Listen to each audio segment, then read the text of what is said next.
Then we said, you saw that you are taking somebody's tiles? Right. Said, you see, you help me. We said, that is your business with the tiles. We are not interested in them. You allowed them to take the tiles? Yeah. What else did you allow them to take? Tiles, doors, windows, even bricks. They could carry them away? Yeah. Yesterday. Let's hear from the listeners. This is Spectrum on Radio 1. Tonight, the Naguru evictions. We're asking the question, was this exercise lawful and fair, as well as humane? You can call in now. 041-4348-111, 0312-260-390, 0791-909-909. When you call in, please tell us your name and where you are calling from. Spectrum, hello? Hello? Hello? Yes, sir, your name? This is Sydney from Zambia. Sydney. Really, yesterday I passed that place and today I went back there on my way.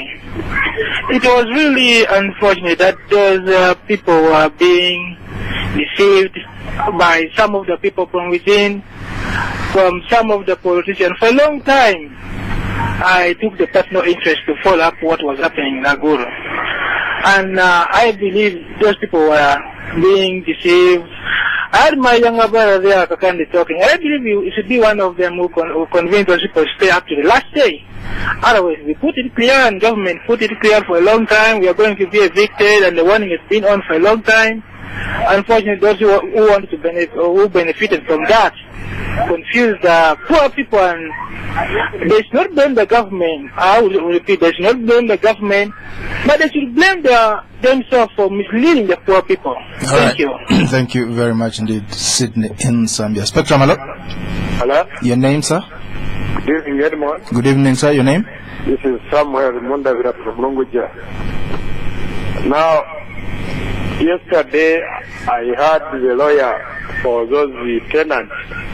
I heard him, yes, Mr. Dasras Wakapuzi. He was actually saying that they are not tenants, they are actually occupants, and they are protected by the legal framework. They are protected by the law. So I need those gentlemen to clear that air, that they are not tenants, they are occupants. All right. Spectrum, hello? Hello, good evening. Good evening, your name? This is Spectrum, you're live on air. Your name? My name is Michael from Glory. Hello? Michael, you're live on air. Please go on with your question or comment. Yeah, I just want to make a brief comment. It is so hardening to see people who think they are elite or educated but do not mind of the poor. Because how do you expect a private company who is coming to develop that company, like OPEC? How can a poor person going to benefit from OPEC? First of all, we don't know what OPEC is going to establish. So how do you expect me now to benefit? Okay. Spectrum, hello? Hello. Yes, Good evening, Edmond. Good evening, your name? This is Wamboga. Yes, Peter. Yeah, Edmond, you see, development is not bad if it puts people at the center. If it is people-centered development, then it is progressive and is indeed for the people. But now, one thing is that it is structures were derelict, they were written off by the medical authorities, the public health authorities, and they were not to be habitable to that level. The question is, who owned them? How did they come to be that poor shape? Who is responsible? Who is accountable? All right. Peter, thank you very much for that. Hello? Yes, your name, sir? Hello? Yes. Good evening, sir. Good evening, sir. Your name? My name is Paul Mugambe. I'm calling from Luvira. Greetings to you, Edmond, and my chairman, Nakawa DP. Yes, Paul. Kakande, Kenneth, Go on. Paul. Yes. Hi, Paul. Yeah, now, Brother Edmond, much as development is wanted and it is necessary, we need to look at the spirit in which these houses were made. That is, they were intended to serve the low income earners so that they can also be able to stay in town where the cost of living is high as they progress to another level of development in their lives. But now, today, those houses are being demolished. Is there an alternative as that objective is concerned? All right. Spectrum, hello. Good evening, sir. Good evening, your name? I am calling from Kaganda. Thank you for saying the guest.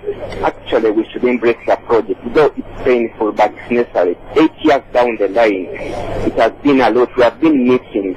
Though we are not really the direct benefit, but the funds is going to gain. Thank you.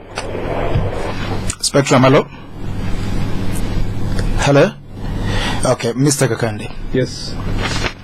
Let's get your response. Yes, I think Mr. Paul Mugambe and Mr. Wamboga have put it very clearly.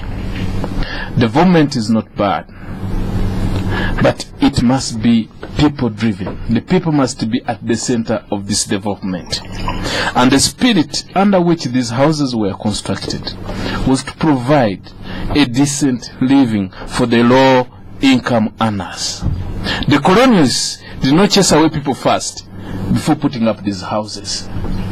They put up these houses in anticipation of what is going to come. I want you to look at the police college, for example. It's like an extension of Naguru Nakawa quarters, and see how the policemen are living.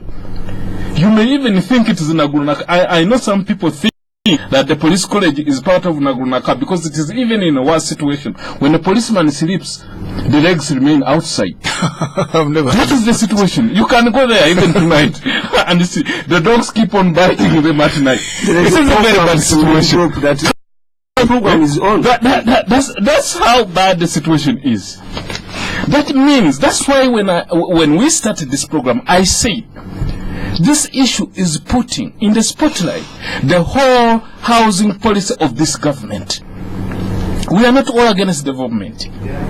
We are saying that the poor person whom you gave a piece of paper that it is a memorandum of sorts is an indication of what is happening even elsewhere in the country. You remember what happened at Namongo? They said that they were putting up houses for low-income earners. Who was in charge? Excuse me. Yes, go on. Excuse me. I'm talking about policy. Go on. We are at policy level now. Right. I'm not going to point fingers at anybody. I'm talking about policy. I don't know whether you understand me. Yes.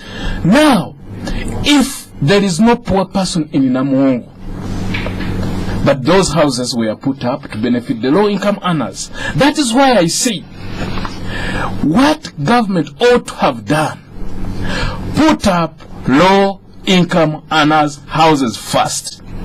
Let these families go into these houses, then we can trust you.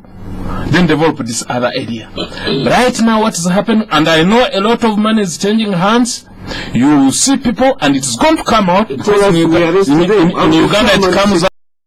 You come and report. Excuse me. We are going to I gave you opportunity to speak. Can you give me opportunity to conclude my point? Go on. I know the first beneficiaries were not the ordinary citizen of this country. You can go and even find out. Even placards are there all over. In Namongo? I mean, even in Naguru. Naguru. Already, Islamic University has already taken a piece. They are not there.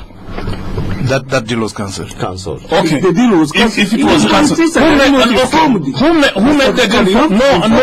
I'm showing you what can happen even tomorrow. Why was it